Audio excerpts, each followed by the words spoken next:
Assalamualaikum warahmatullahi wabarakatuh. Allahumma sholli ala Sayyidina Muhammad wa ala ali Sayyidina Muhammad. Pemirsa yang dirahmati Allah, marilah kita simak ceramah dari Buya Syakur Yasin dengan tema Jika Rezeki Susah Ditentukan Mengapa Harus Berusaha. Sebelumnya marilah kita perbanyak sholawat minimal 1000 kali sehari, agar hidup kita penuh barokah dan mendapatkan syafaat kelak. Jangan lupa berikan dukungan kepada channel kami dengan memberikan super thanks seikhlasnya. Marilah kita doakan agar almarhum Buya Syakur Yasin diberikan tempat terbaik di sisi Allah Subhanahu wa Ta'ala. Amin ya Robbal Alamin. Musibah apapun yang terjadi itu akibat karena ulahmu sendiri. Wa mallahu bidzalamin lil 'abid.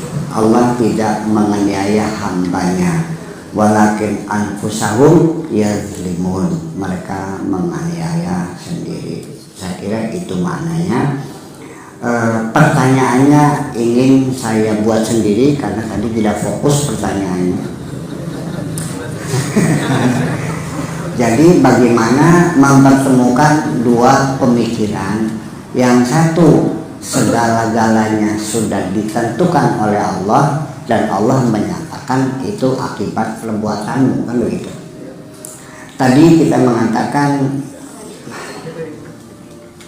la yadkhulu ahadukum al-jannata bi amali. Tidak ada siapapun masuk surga berdasarkan amalnya.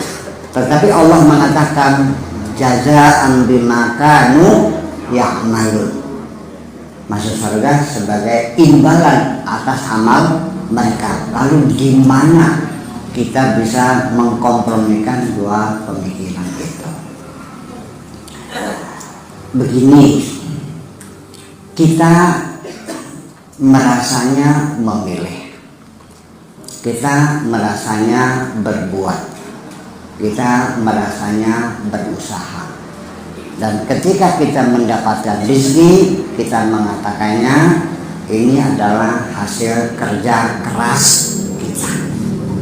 Apakah ini disalahkan secara syariat? Tidak. Ya kan?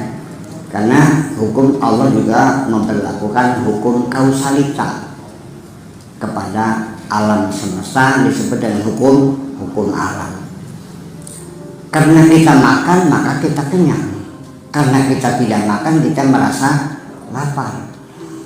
Tetapi dalam realitas sehari-hari ini tidak bisa dipungkiri, kita mengumpulkan beberapa bukti di lapangan.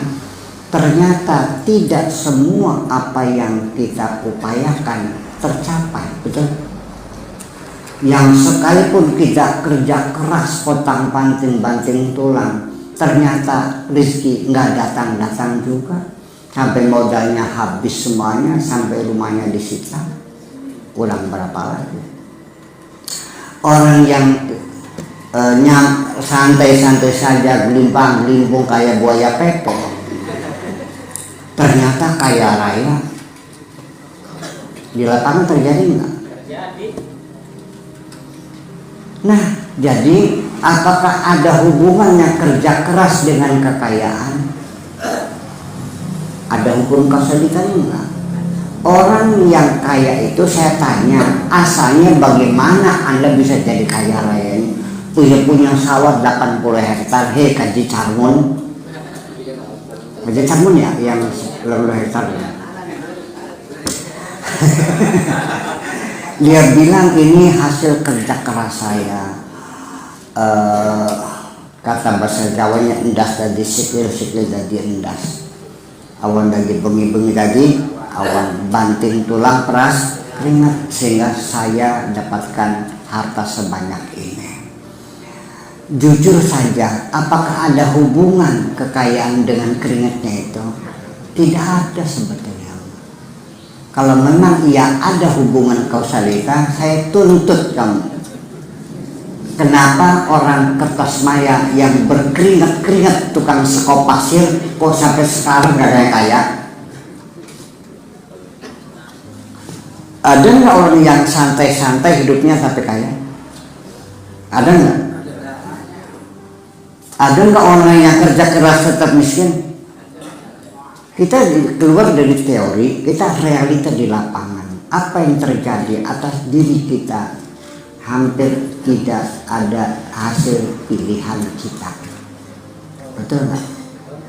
Kita lahir hari apa, jam berapa, tahun berapa, ibunya siapa, di mana, bukan pilihan kita.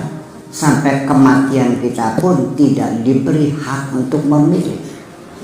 Innallaha yakhluqu ma yasha wa yakhtar makana lahumul khiyar. Ini Allah berbicara dengan bahasa hakikat semacam itu. Ketika Allah berbicara dengan bahasa syariat juga tidak salah. Karena bagaimanapun hukum alam itu menjadi framework ya kita untuk berbuat sesuatu sesuai dengan hukum alam yang diberlakukan. Tetapi Allah punya kekuasaan mutlak untuk menghentikan hukum alam itu kapan saja. Air bisa dibelah nggak? Nggak bisa. Tapi kenapa Nabi Musa bisa? Orang dibakar hangus nggak? Kenapa Ibrahim tidak? Sampai sekarang Allah tetap memegang kekuasaan untuk melanggar undang-undang yang dibuat sendiri. Gitu. Sehingga kalau kita ingin mencontoh, ya mencontoh yang sering terjadi, jangan mencontoh yang jarang terjadi. Langsung begal, pemabuk, pelacur jadi wali, iya betul. Tapi jangan dicontoh tuh, jangan terjadi. Yang contohnya yang banyak terjadi. Ya kayak yaitu dari kecil orangnya baik, ahli dzikir, nggak ada karomahnya, itu yang tiru. Nah itulah makanya dua standar itu adalah bukan dua hal yang berbeda. Nah tetapi kita sendiri sesungguhnya dalam perasaan kita memang ia seperti itu, bahwa sementara masinis itu bisa nginjek gas, jalannya cepat, bisa ngerem, jalannya pelan sampai bisa berhenti,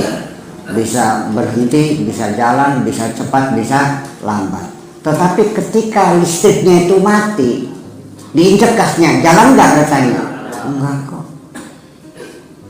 Tetap saja di luar kemampuan dia. Ketika ruh itu sudah dicabut, yang oleh Allah mencabut listriknya, kami tidak bisa apa-apa kok. Nah, jadi walau bagaimanapun bahwa antara hakikat dan syariat ya tetap dua-duanya kita pakai. Hakikat urusannya ada di dalam rumah, syariat adalah pintunya, tarekat adalah sopan santunnya kita bertamu kepada orang lain, ya kan gitu. Bagaimana mengetuk pintunya dan sebagainya. Apa yang ada berlian di dalam kotak, yang kotaknya dikunci, kotaknya taruh di sorogan, sorogannya dikunci, sorogannya di lemari, lemarinya dikunci, lemarinya di kamar, kamarnya dikunci, kamarnya di rumah, rumahnya dikunci, rumahnya di pagar, pagarnya dikunci. Berapa kunci? Ada di dalam rumah. Ya, kita bagaimanapun kalau ingin melihat isi rumah itu, ya bagaimanapun masuknya dari pintu. Nah, pintu itu adalah syariat. Jadi omong kosong ada orang bisa mencapai hakikat tanpa melalui syariat. Itu. Kalau ada orang masuk rumah lewat jendela, namanya apa? Jadi itu ahli hakikat maling. Ya, itu saja. Jadi memang nanti pada fungsi, pada tahapan terakhirnya orang mencapai hakikat itu adalah orang yang menghormati syariat, bukan lagi menghormati syariat. Di penghujungnya yang paling tertinggi adalah ketika kita menghormati syariat, bukan syariatnya. Menghormati syariat tidak salah. Memang Allah memerintahkan suruh mentaati syariatnya, dan Allah juga bisa menghukum yang melanggar syariatnya. Allah juga meningkatkan derajat orang yang mengikuti syariatnya. Tetapi kalau kita berpegang pada syariat, satu ketika kita bisa terjebak. Orang datang